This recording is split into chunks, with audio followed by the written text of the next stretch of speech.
to get us to another world is untruthful, is inauthentic, is a lie, then the mission fails.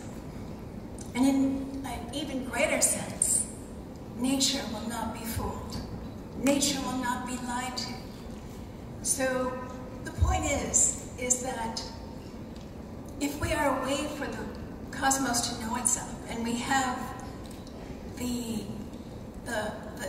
assets, the resources to do this, then we must.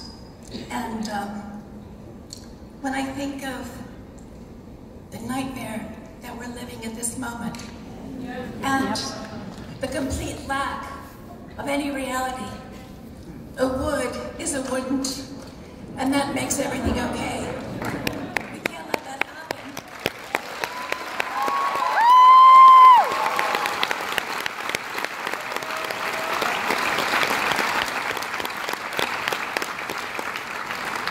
We just can't afford to let that happen. And so, for me, the joy of Cosmos is reaffirming the power that we have at our disposal if we remain true to ourselves and to nature. All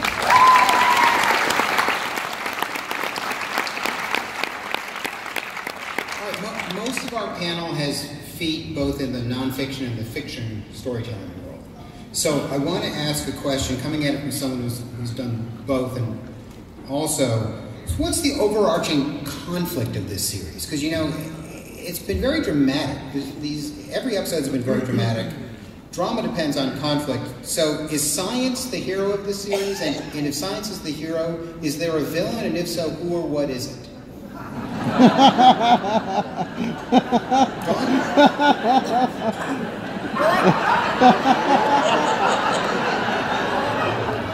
I think that actually life is the hero of the series. The tenacity of life. It's 4 billion year history on this planet. And who knows how long on other worlds. You know, this is a rare occasion. Science, what we've accomplished with science in a mere 4 centuries, from Galileo's first look through a telescope to venturing beyond the grip of the solar wind into the interstellar medium. 400 years, that's a blink of cosmic time. So the hero, I think, of the series is nature. And the thing that we're up against is people who, or a civilization that makes us hate ourselves for being human and for being natural, and seeks to distort the reality of nature, such as we can, you know, the little approximations of reality that we're able to grasp through the scientific method. So we have heroes in this season, as before, who come up against governments and other kinds of institutions and who really stand up for what's true. Some of them are willing to die for what's true, but none of them are willing to kill for what's true. And that's where the rubber meets the road, is that kind of the courage of the scientists and the stories that we tell about them, and the fact that what they've given us so that we can move out into the cosmos and begin to know a little bit about it.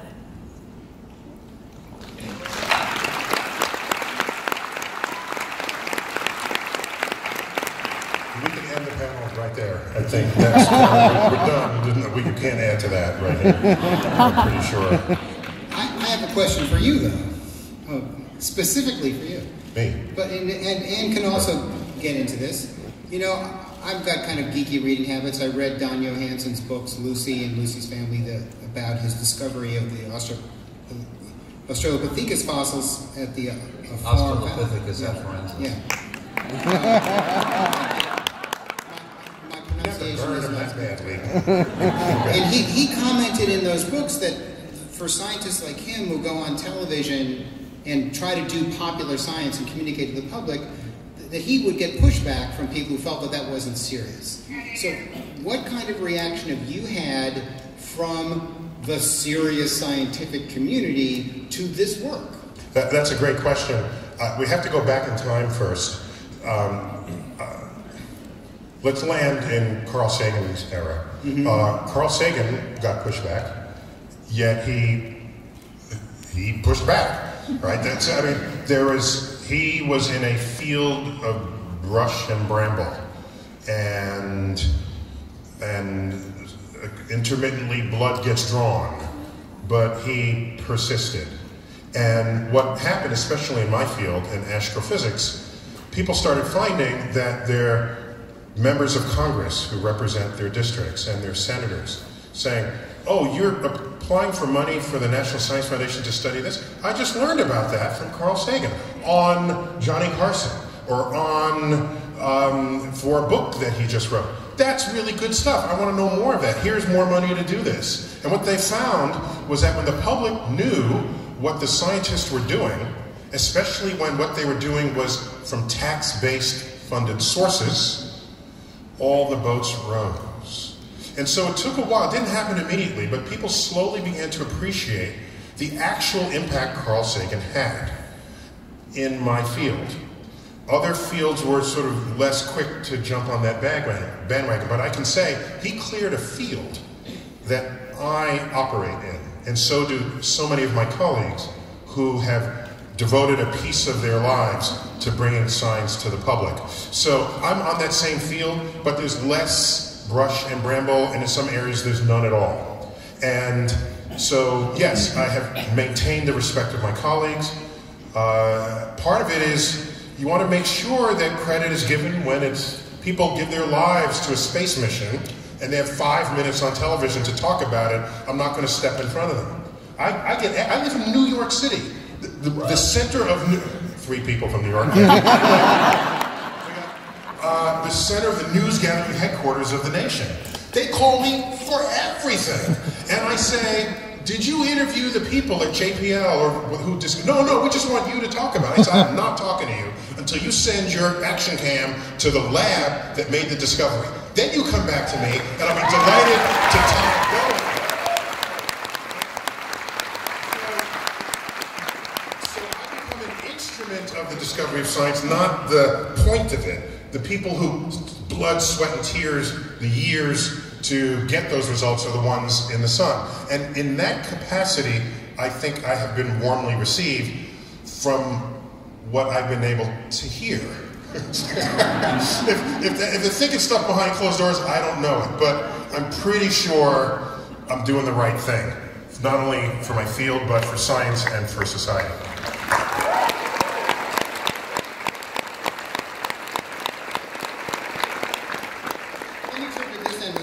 So Brandon, you've worked on now science fiction and science fact. What are the lessons of science fiction writing for telling this kind of science fact story? Well, if you're referring to Star Trek, the Star Trek and Cosmos are cousins of sorts, and that they're both shows about an optimistic, certain optimistic outlook on what humans are capable of. And we are, to quote Andrew Yan, humans are capable of greatness. And that's really what both shows have ships. Both shows are about exploration. And really the only difference is you can't make crap up on Cosmos. But I kind of feel like my 15 years on Star Trek prepared me for just one season of Cosmos. I mean, that's what it really. Speaking of space travel television, Seth, you're on one of those shows.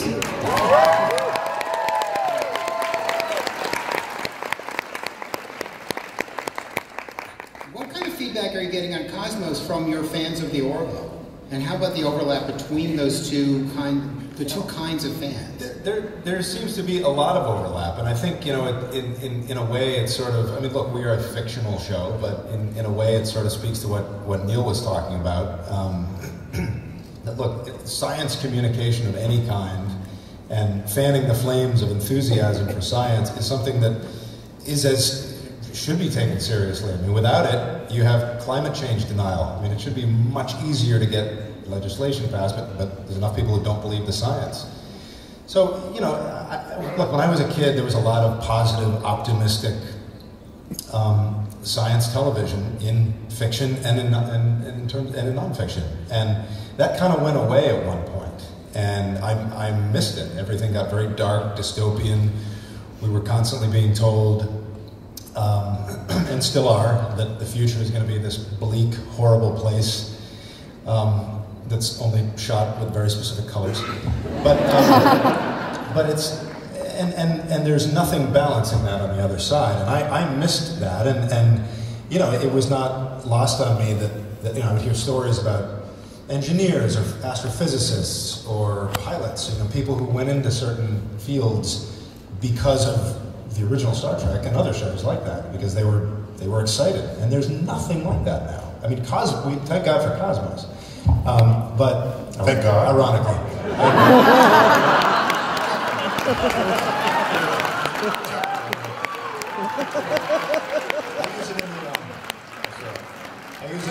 Take another sip. I use it in the Einsteinian sense. but you know, that I think that's not a small thing, that you know, all the eyeballs that are just seeing darkness on TV in this genre need something to offset it with. Can I just add quickly to that? I'm old enough to remember the original Star Trek in first run. Oldest person in the room right now. But my point is, in that era, Star Trek was hopeful. There would be the challenges, the drama of conflict, but then at the end, there was a morality tale that was just told, and there was hope for a better future. And in that era, you didn't go more than a week, at most a month, without seeing a cover story in the then newspaper, magazines, Life magazine, Look magazine, Time magazine, that talk about, extol the virtues of the city of tomorrow, the home of tomorrow, food of tomorrow, clothing of tomorrow. And you knew, implicitly and explicitly, that that could only happen if you embraced the innovations in science and technology and engineering. So there was a fundamental unity of the vision and the tools necessary to make that happen. And to your point, Seth, we now live in a time where people thinking about the future does not contain the rosy side of it. It's all the bleak side. And then they want to blame science for the bleakness, not recognizing that science is the only antidote to all that we're bringing to bear that could bring civilization to an end. So, yeah!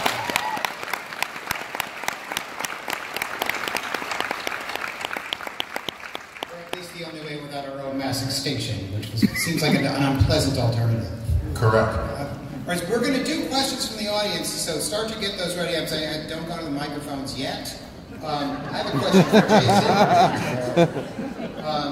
Line up the non-existent microphones. My title these days is producer. And I've learned, being a producer of small editorial videos for Variety, that how much of the details you have to sweat. Especially when you are producing something that is supposed to be presenting fact. So tell us about the difference between producing rigorous nonfiction like this versus the fiction that you normally do. Well, you know, it matters. You know, what we put in front of people has the rigors of our scientific research behind it, and you know, Cosmos takes a little bit of time to create, because in the writing process, Anne and Brandon really delved into the stories that would be meaningful and incredibly inspirational, but at the same time, the rigors of truth, and looking at all the point of views to find the most honest and true pathway to that. So we employ that all the way through the production process, whether it's in the early art phases. We have an incredible head of research, Andre Baranis, who is connected. We also have... We love Andre. Yeah, Andre's amazing. And we also have the leadership of Neil, too.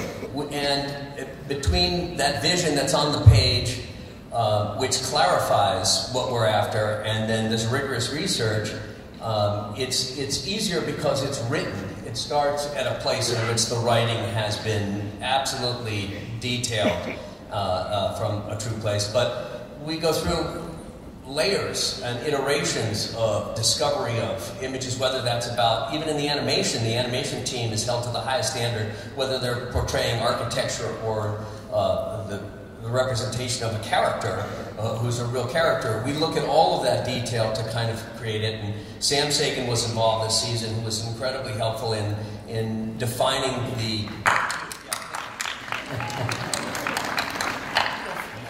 the truths about these civilizations that we explore in Cosmos this season. So it's very rigorous, but it's also incredibly rewarding, because I really feel that the entire team has their attention on it and on that detail. So it's a luxury for the Orville too, because the Cosmos offices are literally right 2 doors down. So share a lot. If we have a question about anything, you know, I'll walk into Annie's office or give Neil a call and say, hey, can a terrestrial planet have rings? You know, stuff like that. I got a text in the middle of a shot, okay, in the middle of a studio from this guy about a planet orbiting, an exoplanet orbiting another star.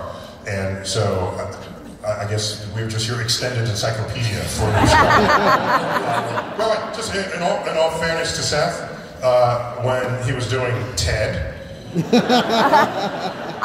the opening scene has the night sky over a suburb of Boston. I got a call to make sure he got that sky correct. Because you don't want the other call.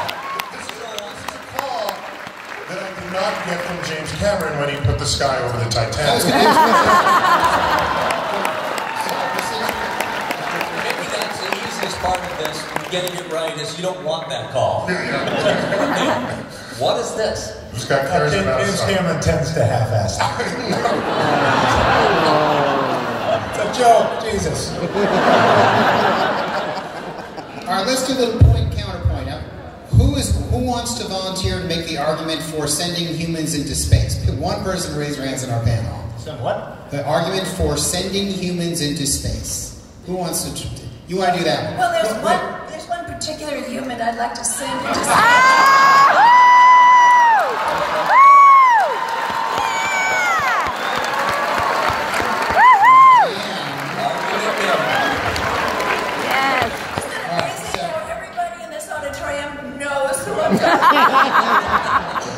Alright, so I have no volunteers. Who wants to make the argument against sending humans into space? I have no volunteers for that either.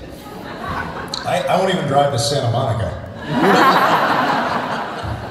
You know, I mean, our robots are so efficient and so capable that it seems to me that the risk of human life, when we can send these robots and they are sending our senses, we're developing strategies for resolving the atmospheres and surfaces of the planets of other suns.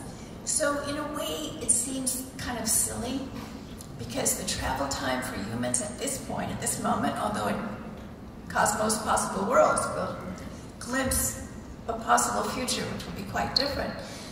But for the moment, the risk of life doesn't make that much sense. On the other hand, there is something about the human engagement and involvement in the drama of the courage of a small group of humans venturing to a new horizon. And that's very compelling. And it might be a much better channel for our testosterone and for the other hormones that motivate us to do things that are destructive. So I can see the argument for sending humans, but I really feel that it's much more for some kind of sociobiological purpose than it is for actual exploration. Yeah, that's exactly right. Consider that no one that I know of has ever given a ticker tape parade for a robot. There's something about the shared vicarious participation of an audience with one of our own species who experiences the great travels. This has gone on ever since we had the great voyages across the oceans. The hero would come back and tell the stories of those travels. That has value for our inspiration, for the next generation, and I'm disappointed with my colleagues who, in my generation, many of whom became astrophysicists because of the Apollo program, yet today are saying, oh, we don't need to send people, we'll just send the robot, denying a next generation of having the heroes that they had to get them interested in the field itself. I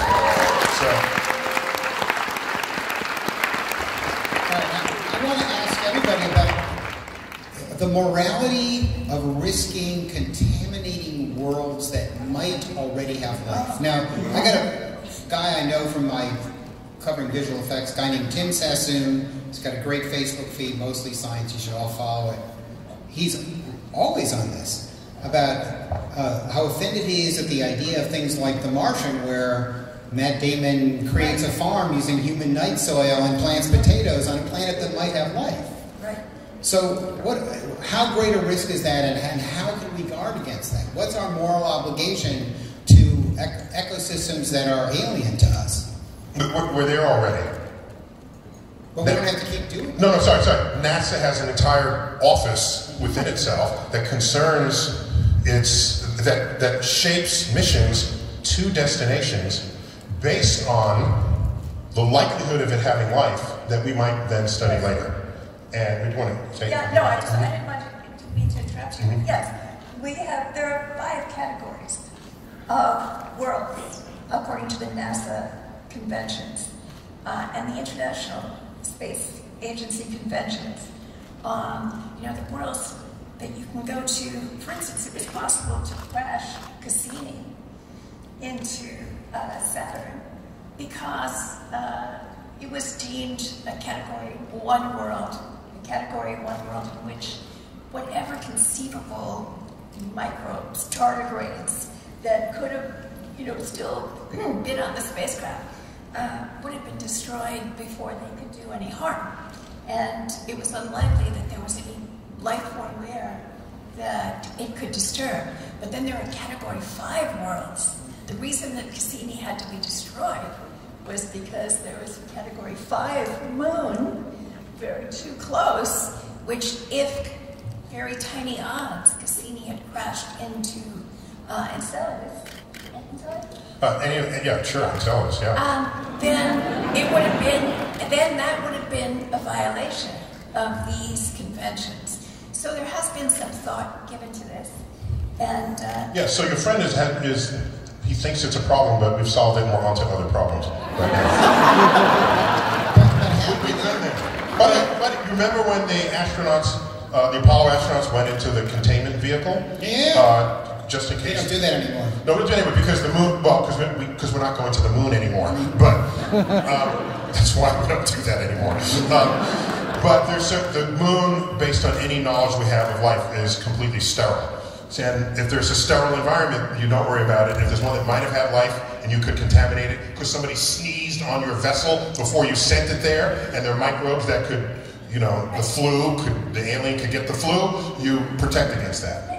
Wasn't there an episode of Cosmos that you wrote that dealt with the seeding of this planet by possible microbes that came from collisions of yes, stuff? absolutely, yes. Yeah. And that remains a very so it could happen naturally. Hypothesis. I can't resist adding that it was Carl who was responsible for the quarantine on the Apollo mission, and all the astronauts really hated him for that reason. They made him home. They had to sit in this kind of FEMA trailer for like 3 weeks or 2 weeks before they could be reunited with their families. But Carl was extremely conservative in this area. He really believed that our knowledge was so limited that we should err on the side of the most extreme caution. Yeah. All right, I want to shift gears a little bit. So the show this year is Cosmos, Possible Worlds. I want to ask about some famous worlds from science fiction. Possible, impossible? What's your take on this? I'm going to start with Brannon. Tatooine from Star Wars. How do you feel about when you look at Tatooine? Do you think that's a possible world? I think Encino. Possible. Yeah, it's a desert planet. Sure. Right? That's the sand people? No. I got that wrong? Yeah, no, it's the same. Okay, all right. Panic in your eyes. Don't get that wrong in this audience, okay? He's been toiling in real science. All right, Jason. Jason, you're up. Dagobah from Star Wars. I have no idea. No idea. I think there are so many planets out there that anything is truly possible. And obviously, it depends on when you visit them. A billion years from now, this planet will be different, and a billion years ago, it was different. So I think all of it has an opportunity to be possible. And, so yes.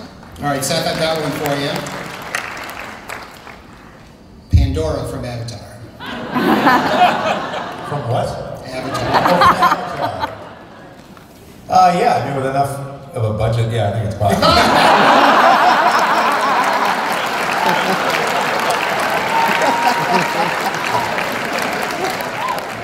All right, I'm going to throw one at Anne. I don't know how much of a Star Trek fan you are, but the Mirror Universe from Star Trek?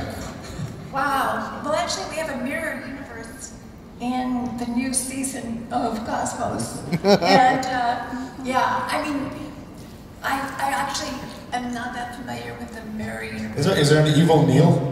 I'm sorry. You know, this is the... Right, he's got the mustache.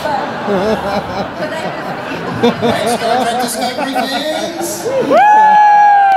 No, but it is true that we explore the notion of the multiverse, which is all, universes that consist of every possible permutation. You know, you do take the bus, you don't take the bus, that's a whole new universe. And so, yeah, I'm sure that, knowing if it was from the original Star Trek, there was probably a nucleus of a great scientific idea at the heart of it. Neil, I got one for you. From Men in Black, The Galaxy. Do you remember what I'm talking about? Oh yeah, the galaxy on the belt of Orion. That's right. Yeah. Orion the cat. So,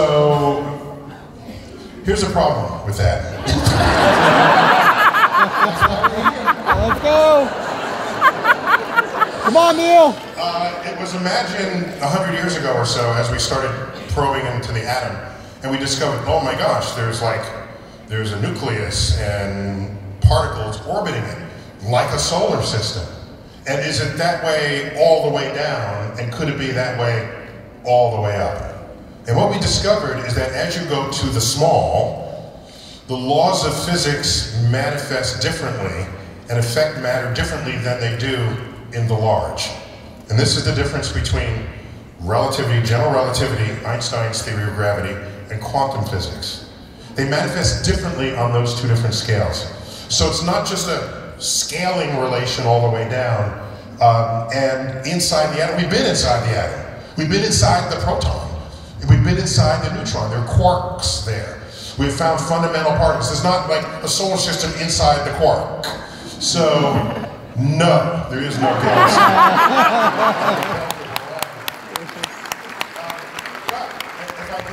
I just have to say, because I'm usually quite critical of the Star Wars franchise, I want to say that in the Star Wars episode 4, the first of the series, it was Luke comes out and he sees a double sunset. That is the only scientifically accurate thing in all the Star Wars. It was more than half the stars you see in the night sky are double in multiple star systems, and no one had thought to put a planet around any of them. And so the fact that this was portrayed in Star Wars, I just give a shout out to that exercise in bringing the rest of the star family into the storytelling that unfolded. And by the way, you can't have a stable orbit, this is inside baseball here, you can't have a stable orbit if the stars are too far apart, because your orbital allegiance would get challenged depending on where you are. Those two stars are close enough together so that this planet's orbit would orbit them both and see gravitationally only one object, and thereby keep a stable orbit. So it even got that right.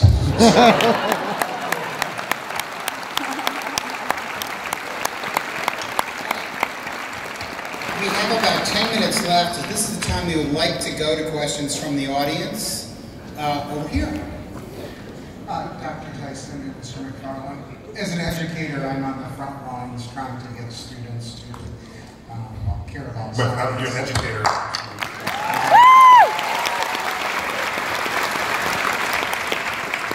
And daily I'm fighting battles where students tell me it's not important to read, or that their parents have said, and this is one that is driving me nuts, that the earth is flat.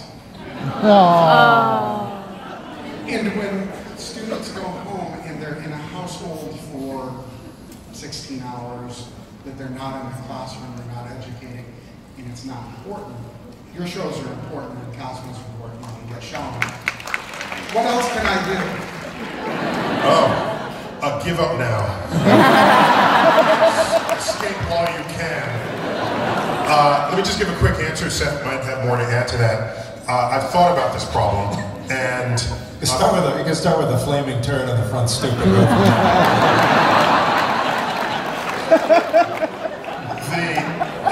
The fact that there's a rise in the flat Earth movement, to me, is evidence of two things. One, we live in a country that protects free speech. Two, we have a failed educational system. Okay? It's evidence of those two things. Now, I think as an educator, what you need to think of is not only what body of information are you transferring to your students. Information is good, but it is only a fraction of what is ultimately most important to a person. What's most important to a person is training them how to think. Not what to think, but how to think. You don't know how to think. How data become information, and how information becomes knowledge. Now knowledge becomes wisdom. That arc is something that I don't think is taught in school, because you're handed a syllabus by a county board and they say, have them learn this and then have them regurgitate it back, then we deem them educated. Well, in fact, if they learn nothing but how to think, then when they graduate, they become lifelong learners and they'll learn much more than you could have ever taught them in the first place.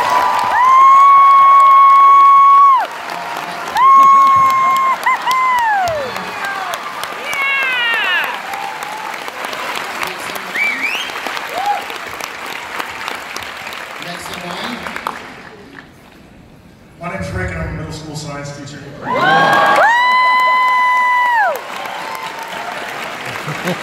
Dr. Tyson, you're a personal hero of mine. I'm wondering if you would consider running for president in 2020.